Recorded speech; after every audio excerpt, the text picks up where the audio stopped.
Hey, and welcome to Board with Life News for November 2nd. Today I'm going to talk about two Attack on Titan games, Chronia, Dysenstein, Tatara, Field and Forest, as well as the Kickstarter for Monster Hearts 2.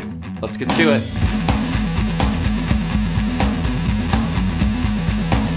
Hey, I'm Chris. Welcome to Board with Life News. A couple things. First, I'm sick. I have strep throat, so I apologize if I seem less energetic or I sound weird. It's because of that. Second, I obviously cut my beard. I did it for a Halloween costume.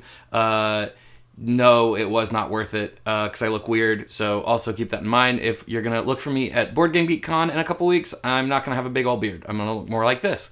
So, yeah. Also, BGG Con is in a couple weeks. I'm going to go. It's my favorite con of the whole year. I really want to meet you. Please, if you see me there, come up to me. Introduce yourself. I love meeting you guys. Don't say, I always say this, but people always go like, oh, I don't want to bother you. But like that, it makes me feel great.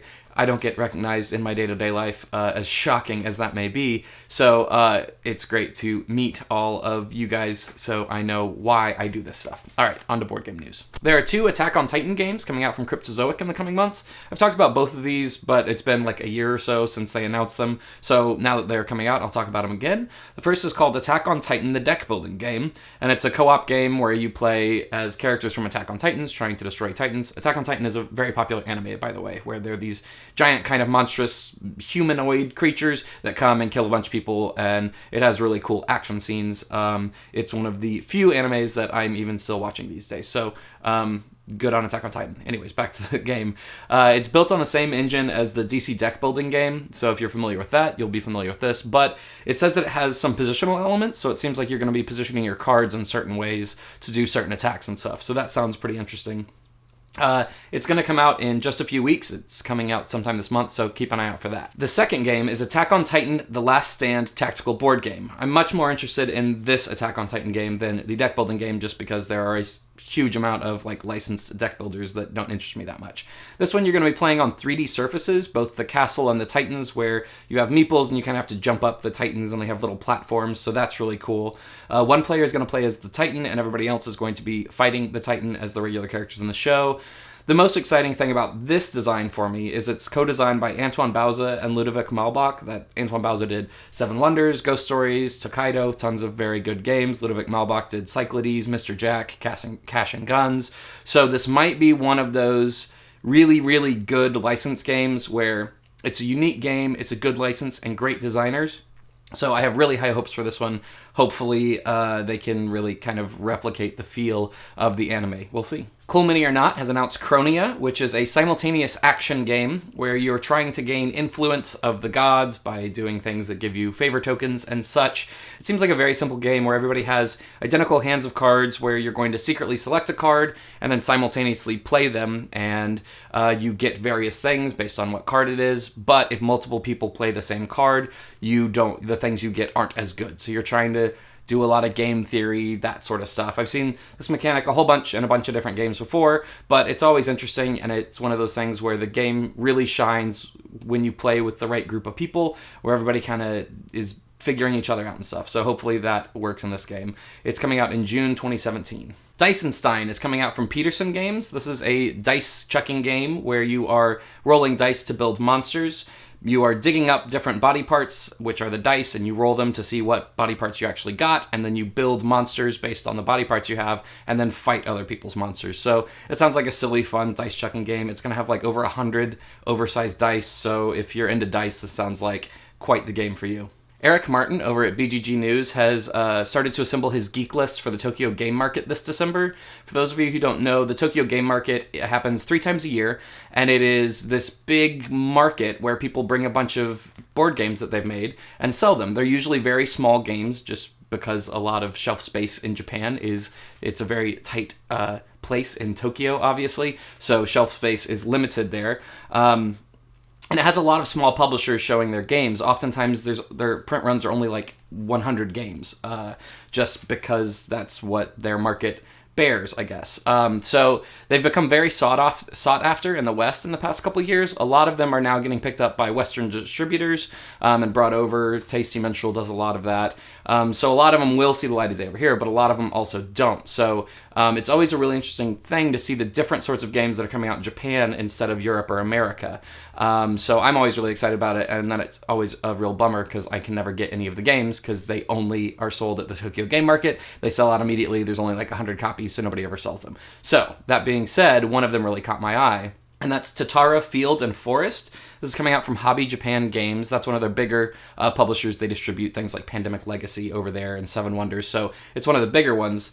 This is a really interesting theme for a game where you're producing steel, but you have to do it while coexisting with the forest because you need the wood from the forest in order to fuel your fires to make the steel, stuff like that. So it's about this like harmony in the ecosystem, which is very like kind of Japanese approach to what is a very common thing in Euro games of like being a coal baron or whatever.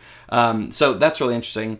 In it, you're planting trees and harvesting trees in different spaces. It's a very minimalistic, simple board with some lovely wooden pieces. It's very beautiful. So I'm going to see if any of you are going to the Tokyo Game Market or know anybody who is, and they want to mule me a copy and send it on over. I would be more than happy to pay them for that. So, yes? This week's Kickstarter is for Monster Hearts 2. This is the second edition of an indie RPG that came out in 2012. It's one of my absolute favorite indie RPGs, if not my favorite indie RPG. It's built on the Apocalypse World system, which is a very common system. It's what the indie RPG I talked about last week in Kickstarter is built on. In the game, it's like Buffy the Vampire Slayer or Twilight or any of those, the role-playing game where you're in high school, you're high school students, you're trying to navigate normal high school life, but also you're a monster where you might be a werewolf or a ghost or something like that. In the game, there's a lot of queerness, there's a lot of sex, there's a lot of stuff like that to explore, so definitely not for you if your group isn't into that kind of stuff, but if your group is into, not that you have to be like into actually having queer sex to enjoy that kind of stuff, that's not what I meant, but I mean, in general, like, if that makes your group uncomfortable, this isn't the right game for you, because it is a fundamental part of the game. But if you are, and you like exploring that stuff, if you like playing games that let you kind of see a different side of the world and experience things that you normally don't experience, this is perfect for it. Also, it's by a trans woman designer, which we totally need to be supporting that kind of stuff in the hobby because we need unique voices, and it is a hobby that is still, especially in the design realm, dominated by white males. So obviously, really good stuff there. In the new second edition, it mainly has some reworked and streamlined rules just to kind of clean everything up. So I'm very excited about it. It is about $25 right now on Kickstarter. It's in Canadian dollars, so the exchange rate matters, but it's about $25 US. So if that interests you, go back that. All right, that's the news for this week. Thanks so much for tuning in. Make sure you subscribe to this channel and follow me on social media. I'm at Chris Bryan Games on Instagram and Twitter. Also, I run a Patreon. We're about $20 away right now from being able to do this as a monthly or a weekly podcast, and I also might expand out into some other podcast content. So if you're interested in that, you should definitely go check out the the Patreon, back at a level that works for you, that has rewards that you'd like, and also help everybody get towards the goal so that we can do a podcast of this. So that would be great. This week's question comes from @Gurray via Twitter, and they ask, any advice for BGG Con first timers? Yes.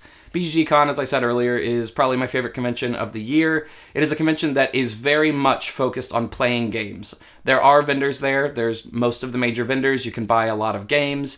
They have a lot of Essen games there just because it's right after Essen. So you can definitely still buy stuff. But whereas Gen Con is really about like the hot new releases, all that kind of stuff, there are very few games that are released at BGG Con. And it is about playing games. There's a huge amount of table space. So unlike something like Gen Con where it can be kind of hard to find a table, there are plenty of tables. You get access to the Board Game Geek library, which is my understanding is the largest board game library in the entire world. It is absolutely massive. It's literally stored in an aircraft hangar when they're not doing it at BGG Con. And with your badge, you just there's a scan code on the back, and you just go pick up whatever game you want. They scan it out to you, and you can play it. So it's where I play all the Essen hotness for the first time each year because I don't get to go to Essen. So definitely go with the intent of playing games. It's also a convention because of the Board Game Geek Library. You don't need to bring a ton of games if you want to play stuff. You can bring no games and you still have access to literally any game you've ever heard of, pretty much. It's also a con where you're going to want to meet new people. They have players wanted or teachers wanted flags that you can put on your table and meet new people. It's a great crowd. It's not too big. It's only, I think it's like 3,000 people. So it's a much more manageable size to kind of play games and meet people. All the normal con stuff applies. Wear comfortable shoes that you've already broken in.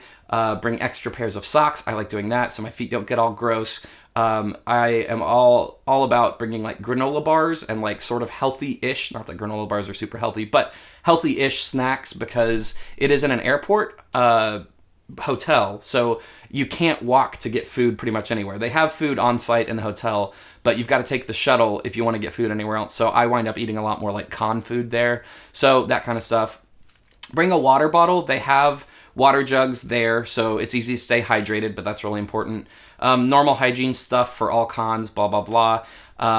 Phone chargers, and if you have battery backups for your phones, those are super useful. So normal con stuff.